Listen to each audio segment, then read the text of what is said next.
Assalamualaikum warahmatullahi wabarakatuh. Halo teman-teman, perkenalkan nama saya Rahma Khairunisa dengan NPM 2311010313.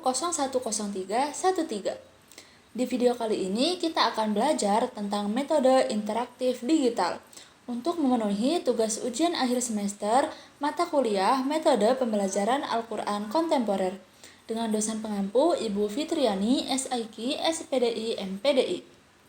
Oke teman-teman, ada yang tahu nggak sih apa metode pembelajaran interaktif digital? Metode pembelajaran interaktif digital merupakan pendekatan belajar yang menggunakan teknologi untuk meningkatkan interaksi dan partisipasi siswa.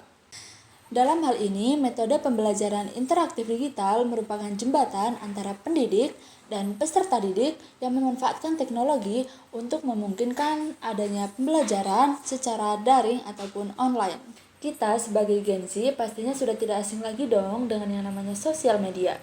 Nah, teman-teman tahu nggak sih, ternyata sosial media itu bisa kita gunakan untuk menggali informasi seputar pembelajaran Al-Quran. Contoh pembelajaran Al-Quran adalah aplikasi yang bisa kita gunakan untuk membaca, menghafal, dan mentafsirkan Al-Quran.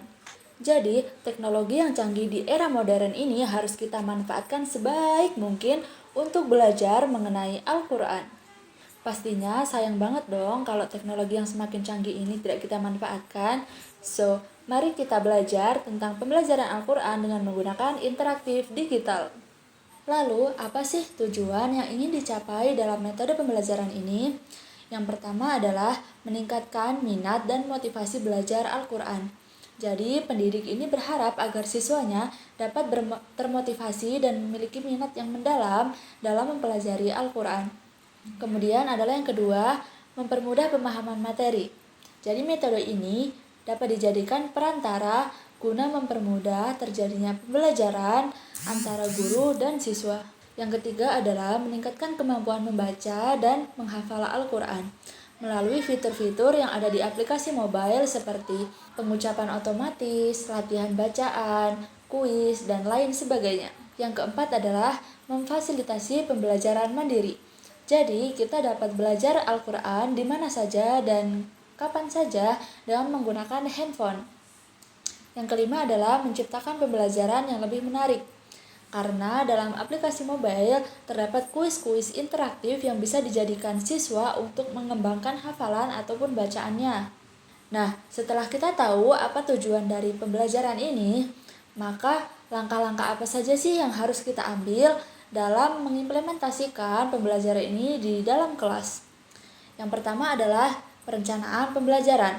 Perencanaan ini meliputi aplikasi ataupun website apa sih yang harus kita pakai dalam mengajarkan Al-Quran kepada siswa, contohnya seperti website Al-Quran Indonesia ataupun aplikasi Al-Quran Indonesia.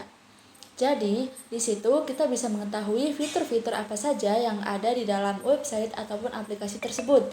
Jadi, kita bisa berencana yang kita dapat gunakan untuk mengajarkan Al-Quran kepada siswa. Yang kedua adalah pemilihan media. Pemilihan media di sini bisa berupa audio, visual ataupun audio visual, bisa dapat berbentuk gambar, suara, ataupun video. Ini merupakan media guna membantu pemahaman materi kepada siswa. Yang ketiga adalah penyampaian materi dan aktivitas interaktif. Hal ini merupakan berupa penjelasan materi-materi apa saja yang akan kita sampaikan kepada peserta didik, dan aktivitasnya bisa berupa game edukasi ataupun kuis interaktif guna membuat peserta didik untuk lebih bersemangat dan tidak bosan. Terakhir adalah evaluasi. Dengan ini guru bisa menilai seberapa jauh pemahaman peserta didik dalam pembelajaran Al-Quran, baik dari segi bacaan, hafalan, tafsir, atau tajwid. Kemudian, guru juga bisa menyimpulkan apakah metode ini efektif digunakan dalam media pembelajaran ataupun tidak. Nah, pengaplikasiannya di dalam kelas yaitu yang pertama adalah pembelajaran membaca Al-Quran. Jadi, kita bisa membimbing ataupun mengarahkan siswa untuk membaca Al-Quran dengan menggunakan aplikasi mobile. Yang kedua adalah pembelajaran tafsir Al-Quran dan pembelajaran hadis. Dengan ini, peserta didik dapat mentafsirkan ataupun mencari hadis-hadis yang terkait dengan pembelajaran Al-Quran. Kemudian selanjutnya adalah diskusi kelompok, yang mana ini memungkinkan peserta didik dalam bekerja sama untuk memecahkan sebuah masalah. Dan yang terakhir adalah permainan edukasi. Hal ini untuk menguji pemahaman siswa secara menyenangkan. Nah teman-teman, untuk contoh praktisnya, ketika di kelas, kita meminta untuk peserta didik dalam membaca surah Al-A'la. Nah di situ kita bisa mencantumkan video animasi yang berhubungan dengan ayat tersebut. Jadi anak-anak bisa tahu nih, apa arti dari surah Al-A'la, kemudian tafsirnya bagaimana. Dan dari situ kita bisa menilai peserta didik mana yang bisa kreatif dalam mengungkapkan pendapatnya.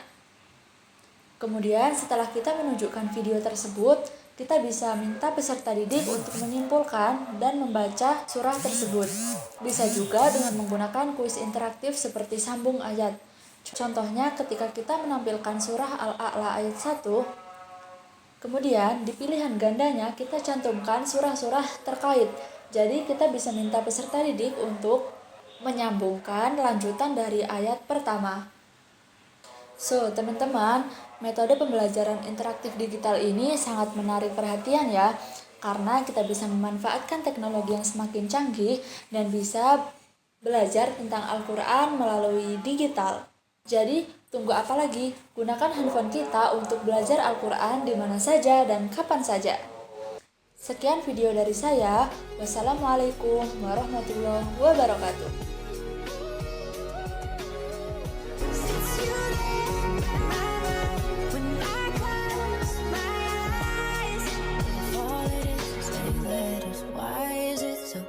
To say, if all it is 8 letters, why?